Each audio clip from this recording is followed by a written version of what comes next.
kita berfikir lah bila kita pergi tempat orang mazhab Hanafi, dan sepatutnya kita faham lah macam mana cara orang akan mengamalkan mereka dan we should understand. So ini juga semua adalah knowledge tentang solat, tapi bukan dalam buku, but it comes from the wisdom. Dan ini juga something yang tuan-tuan dan puan sekali perlu develop melalui pengalaman-pengalaman berurusan dengan pesakit dan masyarakat dalam hal-hal yang seperti ini. Saya rasa sekadar itu saja. Saya ucapkan tahniah sekali lagi kepada Penang Medical College Islamic Society yang telah menganjurkan seminar ini, dan mudah-mudahan ada lagi peluang-peluang dan masa akan datang untuk kita berwacana lagi dalam hal seperti ini.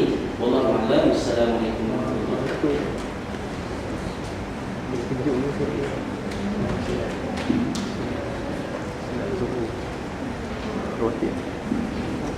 Terima kasih ucapkan kepada Ustaz Azizah atas kupasan yang telah diberikan kepada kes-kes yang kita bincangkan, dan juga sekaligus sebagai wrap up session untuk seminar kita pada hari ini.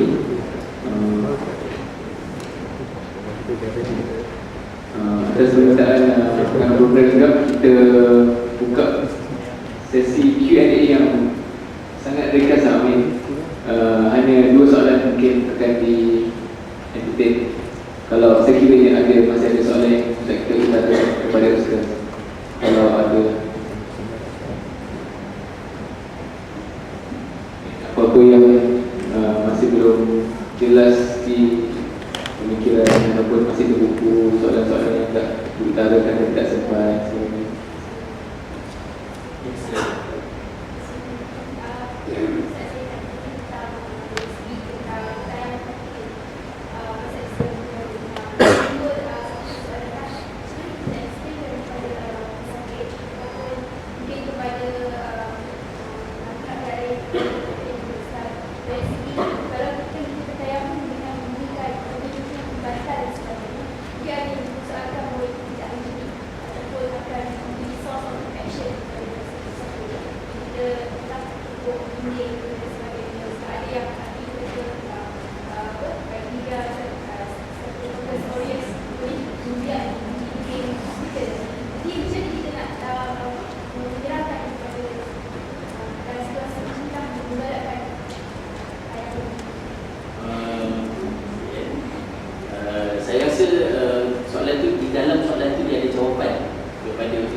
Setiap sesuatu yang attach dengan tanah mengambil hukum tanah.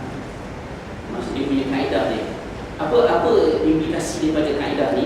Contohnya macam ni.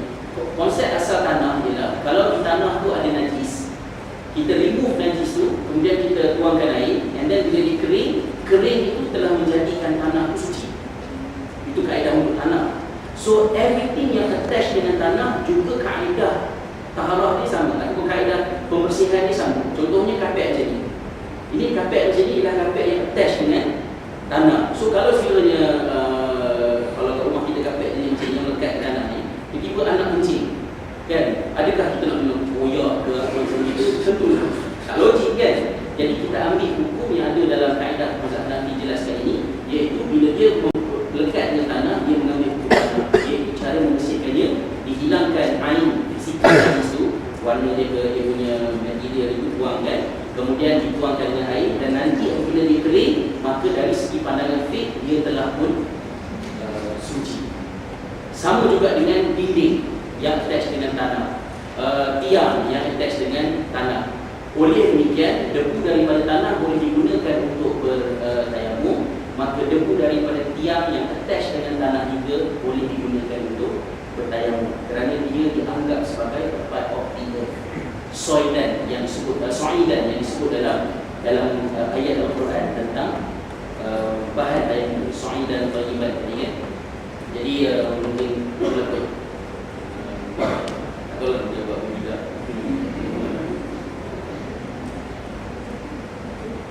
Satu lagi soalan kita recapkan.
Nampak kita ni terus terang ni juga.